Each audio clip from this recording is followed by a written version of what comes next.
Good morning, everybody. Sorry that took me a second to get everything up and running. Good morning to you. It is Monday, start of a new work week. Everybody's favorite. Sunday was gorgeous, though. Cannot complain with a weekend like that.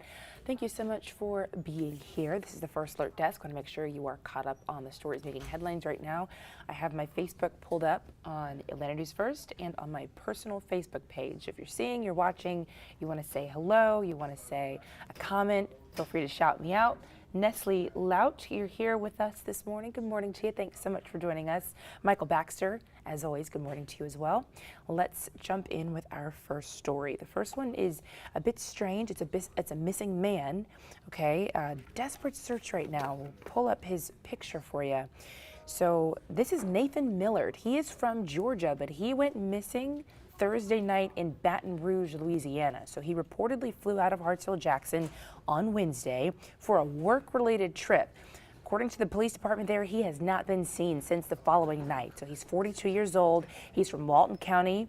His LinkedIn profile says he's the director of construction for a firm based in Conyers.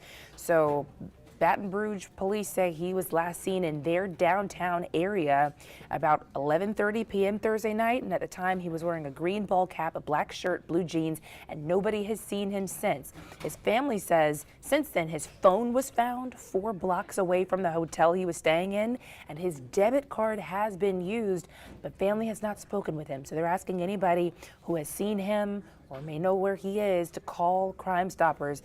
As you can imagine, his wife and his children here in our area are really worried. So if you know anything, you are asked to contact police. Our second story is also a really sad story. We aired this on the news earlier this morning. Mr. Wesley, good morning to you. Thanks so much for joining us, by the way. Sad story for this mother with her kids. They are now looking for another place to live. This is what their condo looks like right now. A fire destroyed it. And she has 4 kids. So this happened in Lithonia. The woman tells us her ceiling caved in and is now falling into her apartment unit. She believes her neighbor may have started a grease fire and it extended into her apartment from there. But again, it's her and her 4 kids going through this right now. Thankfully, she was able to get everybody out safely. But 6 people in total were displaced, and now this woman is just trying to figure out what's next for her and her kids. She says the Red Cross is stepping in to help however they can, but of course, you know, you do these fires all the time on the news, but imagine if that was your house. You know, what do you do next? That's where they are right now. Here's a question for you. Anybody still care about the pandemic? I know a lot of us were having some pandemic fatigue for a while there, but this one's actually pretty interesting, all right? A new report says the origin of the pandemic may have started in a Chinese lab.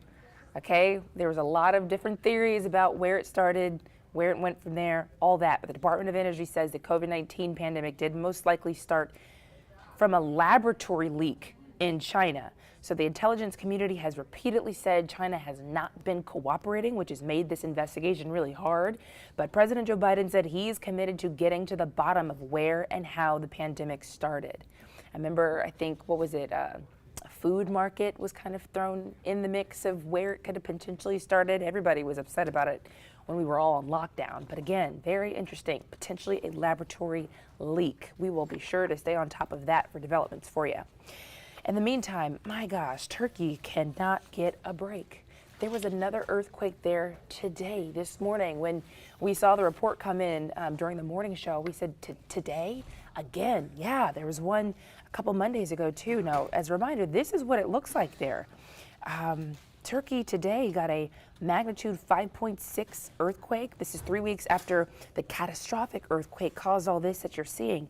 Did you know more than 50,000 people in that area have died at this point? 50,000 people who started off this month as normal who are no longer with us. It absolutely blows my mind. It is so horrifying. Now, in this latest incident, we know 1 person has died, over 100 people were injured, and more buildings have collapsed. In fact, a father and a daughter were trapped beneath the rubble of one of them. The 2 reportedly went inside of that damaged building to grab some of their belongings, and the building collapsed on them. Now, they were pulled out safely, but they did have some injuries there. Of course, it could have been a lot worse, but it just seems cruel that these communities are still dealing with more rounds of earthquakes. People's family members are still living in these cities, including the family of an orthodontist here in Alpharetta. His name is Ahmad Kishore, and he's actually from Aleppo, Syria. He says he's been heartbroken seeing all the devastation left behind, seeing videos of buildings collapsing on people while they're sleeping. Oh my gosh. And, you know, from his perspective, his family is still there. He left in 2014 to come here to Atlanta, but he says his mom, his dad, his cousins, even his wife's family are still there, and they have been struggling. People across Turkey and Syria are. So now he's working with community leader Tarif Sayeb with the Hamza Islamic Center in Alpharetta, and they're collecting things like clothing and diapers. They're actually also working to buy portable shelters for families, and they're hoping people will pitch in. They have a GoFundMe taking monetary donations, and he says if anybody wants to give an item, it's pretty much going straight to Turkey and Syria as soon as they get it in.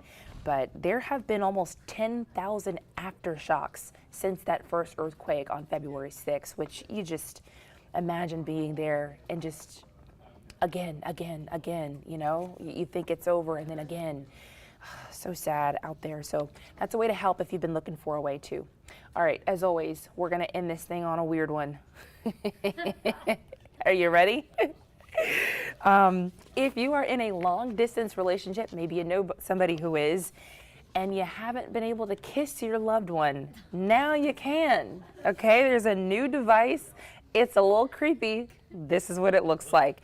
It's a device made in China. It allows you to transmit your kiss to your partner. So the device is outfitted with pressure sensors and a silicone mold that you see there of a person's lips. And it can also transmit the sound a person makes while kissing. I don't know, that would disturb me a little bit. I don't want to hear the sound. But yeah, I don't know. Is it revolutionary? Is it stupid? I don't know. You decide. I think it costs about $41, which really is not a lot of money if you just kind of want to send a virtual kiss. I don't know. Weird. I'm going weird. You're going weird? I think it's weird. Like, I mean, if you're in a long distance relationship, I mean, you know, it is what it is. But like, I don't know. That's pushing it. I know. Yeah. I think I'd have mentally, could I see myself making out with a piece of machinery? No. And take myself seriously? Well, that's the thing. And look at myself in the mirror after that. Like, it's clearly not the same, you know? And so, like, I don't know. I just think that would, like, ruin my attraction to my partner. Like, I would just feel like it's weird. Yeah, I gotta kiss you via this machine? Yeah. I don't know. I'm not here for it. All right. Not here for the weather either, because it's kind of gloomy out there this morning. You are looking out over Midtown. A pretty dreary looking morning out there. Hello, everyone. How about that to start a Monday? I'm First Alert meteorologist Courtney Jacobazzi. So we do have 3 first alerts that we're going to cover as we go through this week. One today and then another for Thursday and Friday. So we're kind of bookending the work week with some pretty interesting weather. Today, really for the wind, maybe a few storms this afternoon. And then the second half of the week will be rain and storms. And it is going to be windy on Friday. So we have lots to cover. We do have some nice days on the way this week over the next 7 days. We'll talk about those as well. So here's a look at our first alerts for the week this week. We have, again, the windy day today, rain and storms for Thursday, and then rain, wind, and storms on Friday. Essentially, we have a very strong and potent weather system that's going to move closer to us. The center of circulation, so we call it a parent low of that system, is going to move fairly close to the area. And all you need to know about that is the closer you get to a center of circulation, the windier it's going to be. So it does look like as that center tracks closer to us, it's ultimately going to make for a pretty windy day on top of the rain and storms and potentially even some severe weather. So you'll definitely want to be paying attention to Friday, but today still gloomy. It is mild out there, 63 degrees. Good morning, Michael. Good morning, Wesley. Thanks for tuning in. 63 degrees, that south wind at 8 miles per hour, pulling in lots of warm and moist air to build the cloud cover today, but it's also going to leave us unseasonably warm again, which has really been a story for the past week or two. So 59 in Canton, 63 in Dallas, 64 in Monroe, 63 in Noonan, and in Blairsville, so low 60s to go around this morning, just past 10 a.m. here. Today, again, the first alert is for the wind. We have a wind advisory that started about 11 minutes ago, so at 10 o'clock, and that will go through 7 o'clock this evening. That goes for all of North Georgia, and this is because of wind gust potential upwards of 40 miles per hour. I think the general consensus will be more 30 to 35, but we could have isolated gusts as high as 40. The sustained winds, that wind that'll just continue to, that you'll continue to feel through the day today, could be 15 to 25 miles per hour. So today is personally my trash day in my neighborhood. If it is yours, you just might be chasing your trash cans a little bit later today, okay? And unfortunately, my house is also kind of on a hill, so just pray for my trash can, okay? Because I'll probably be looking everywhere for it if it falls over. So here's a look at the wind speed right now, about 6 to 12 miles per hour. But again, this will continue to pick up through the day today. And you can see that little blue dot there. That is a wind gust ringing in, probably upwards of 20 miles per hour or so. Expect the wind to continue to grow stronger through the day today as we continue to heat up. The air will start to mix, and that will allow for some windier conditions. So I do think as we head past your lunch hour today, and for the commute home, that's when we'll have the gustiest wind. Again, wind gusts upwards of 40 miles per hour will be possible today with that sustained wind 15 to 25 throughout the afternoon. That'll be your best chance for the gusty winds. That is a first alert for today. If you drive any of those higher profile cars or trucks or your school bus driver, you just need to be very, very careful as you're making your way out on the roads. My graphics decided to pause there. There we go. All right, so here is first alert radar. We're already starting to see some rain, so not only are we contending with the wind today, but we have to deal with some scattered showers and thunderstorms. All of this rain is out ahead of a weather system that's been bringing really crazy weather, terrible weather to parts of the Midwest and the Great Lakes region right now. Also, Oklahoma got hit really hard with some severe weather yesterday. So that weather system is making it to us. However, we aren't going to have the same dynamics for severe weather. We could maybe have a strong storm or two, but for the most part, our severe weather threat is very limited here. We're not under an organized severe threat. That organized severe threat will stay up towards the Great Lakes region today. So starting to see again some showers down in parts of it looks like Clayton County, down towards Lamar County. It looks like Carroll County getting in on some of that rain, parts of Fulton County, South Fulton, and Coweta County. All that rain moving in from the Alabama line there, or over the Alabama line, and will continue to push east throughout the morning. So this is kind of just kicking off an unsettled day. I would definitely pack an umbrella if you haven't made your way out just yet.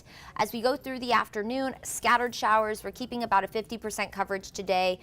So throughout the day, again, just pack the umbrella. Maybe I would probably say the raincoat, because an umbrella with the wind, y'all already know how those pair together. So I'd probably go raincoat today. But either way, scattered showers on and off. It will impact the commute home from school. So parents, if you're watching and you have kids that you have to go pick up later, just prepare to have to use the windshield wipers. Hopefully you sent the kids to school with the raincoat. And then here comes the cold front. So this is the front that is along that weather system that's been bringing all the severe weather out to our west. That will push in around 4 o'clock. So that's the heat of the day. Temperatures today generally in the low to mid 70s. And so we will have some energy for these this cold front to take advantage of to allow for some thunderstorms. I think if we do have a strong storm, it'll be because of the gusty wind.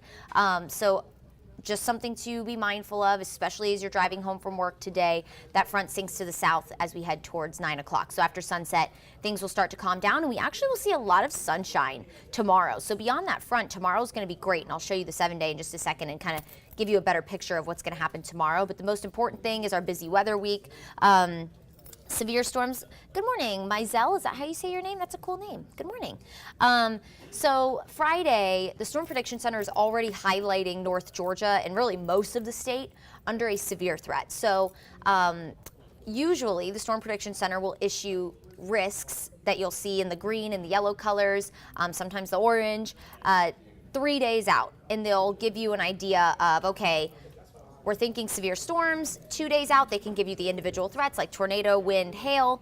But when you go beyond 4 days, if the Storm Prediction Center highlights you in a day 4, 5, 6, 7, that means that there's even that far out, models are thinking that there's going to be some sort of severe threat. So as a meteorologist, when you see something like this, all of that being said, you kind of just pay extra close attention, because if the Storm Prediction Center is already thinking we're going to have severe weather on Friday, it's definitely a day to pay attention to. So you definitely want to circle Friday on your calendar, because we are already in a 15% chance for severe storms. So the threat for severe weather already looking present on Friday, especially as we head into the afternoon.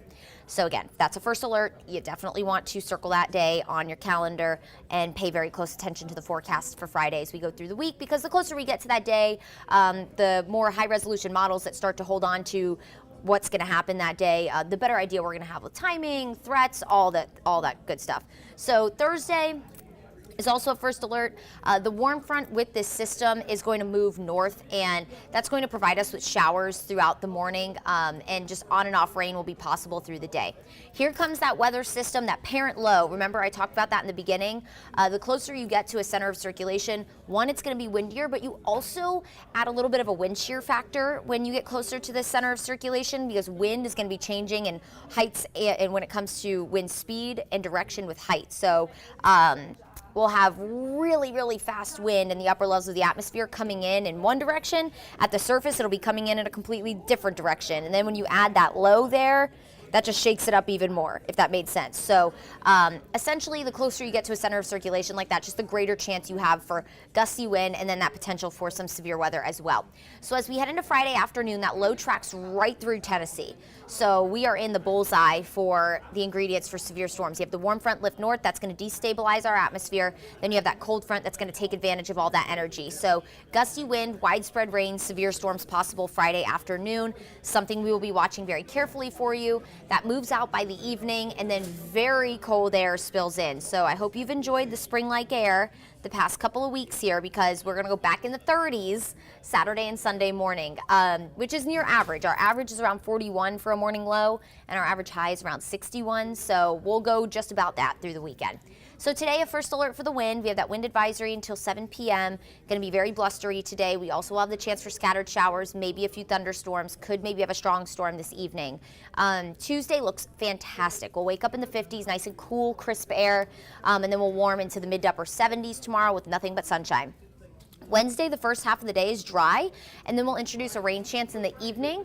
That's ahead of that next weather system that will bring us more widespread rain Thursday, especially for the morning, but it will just be overall an unsettled day Thursday. A few thunderstorms will be possible, and then Friday is the day where we're going to be watching for severe weather. It's going to be a very windy day, going to be a very rainy day, especially for the afternoon. So parents already kind of thinking about the second half of the week. If you have any students that take the bus or anything like that, you might want to try and plan to pick them up from school that day, only because of the timing. Now, the timing could change, but right now it definitely looks to be an early afternoon into your evening commute ordeal for Friday. So just prepare for that, because severe weather does look possible on Friday as that weather system tracks very close to us. We're going to be, again, kind of right in that prime location, prime time of the day for severe weather. And then as we head into Saturday and Sunday, the weekend, dry, but a lot colder. We're going to wake up in the 30s. It probably is going to be a little breezy on Saturday morning, so it probably will feel a little colder. And then as we head into the afternoon, it will be near 60 both days, so pretty comfortable for the afternoon on Saturday and Sunday. A little taste of winter returning after a spring-like stretch, but Monday, Thursday, and Friday, those are the 3 days to really focus on over the next couple of days. So again, stay with us. Our whole team of meteorologists will be here throughout the week to update you on that potential for severe weather on Friday. The closer we get to the day, just simply the better handle we're going to have on timing and specific threats for you. So definitely something you want to keep updated on. Hold on to your hats today. It's going to be really breezy. Drive very carefully as you're out and about on the interstates. That wind can definitely shake up your driving as you're making your way around town. And then Thursday is going to be a pretty rainy day ahead of our rainy and stormy day on Friday. We'll keep you posted all week long here on Atlanta News First and on all of our streaming platforms. I hope you make it a wonderful Monday, and we'll catch you here next time.